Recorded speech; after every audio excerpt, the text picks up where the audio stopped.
talk about New York, and I'm going to mostly talk about Manhattan, but I want to show you first where New York, the state, is on the map.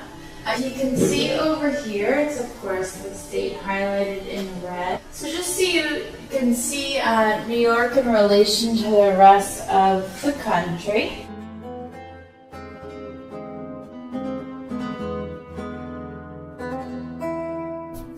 New York City is actually broken up into 5 different boroughs. Manhattan is only one of these. So the boroughs are 5 different parts of New York City. We have the Bronx up there, where Yankee Stadium is.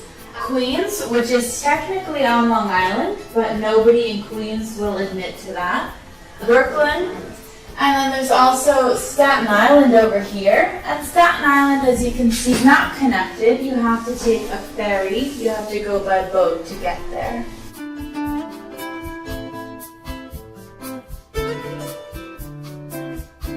The Statue of Liberty is actually located on its own island called Liberty Island.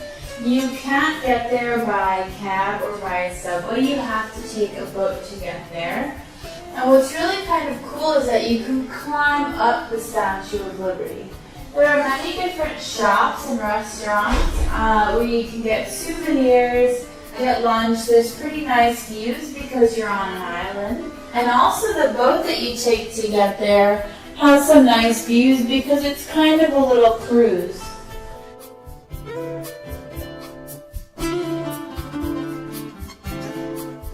Ellis Island is an immigration center that is now closed, but while it was open, I think it processed about 12 million immigrants. And that's one of the reasons why New York is so diverse, because so many people came to New York that they stayed there, and that's why we have so many different neighborhoods like Chinatown, Little Italy, and there are of course many other neighborhoods with different ethnicities. But Ellis Island is a great place to go. It's now a museum. Most people in America, unless you're Native American, have roots from Europe and Asia and all over the world.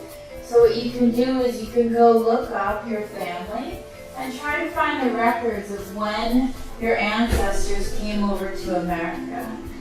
Many people, when they came to America, changed their names. For example, my last name is Rosen, but at one time it was probably something like Rosenstein. So they shortened their names to sound more American. So people like to go find out what their maybe original names were.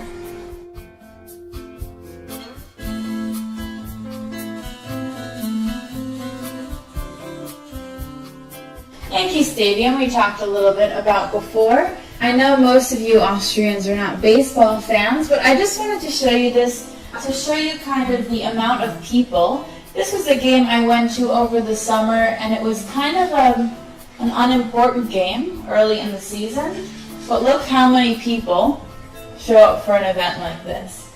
So just to again show you, kind of emphasize the amount of people that are in New York. These are mostly New Yorkers because Yankee Stadium is in the Bronx. And like I said, it was not an important game, so people wouldn't have traveled to see it.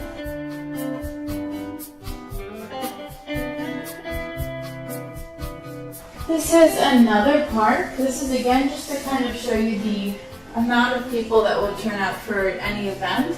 This is just kind of a boring movie screening I went to over the summer with a really old film. I don't even remember what it was. And it's just a free event in a park, and thousands of people come to show up. So just to again give you kind of a picture of the number of people. There are about 8.5 million people living in New York City alone. And that's about how many people there are in all of Austria. So you can imagine everyone in your country crammed into that tiny spot on the map that you saw before. That is New York.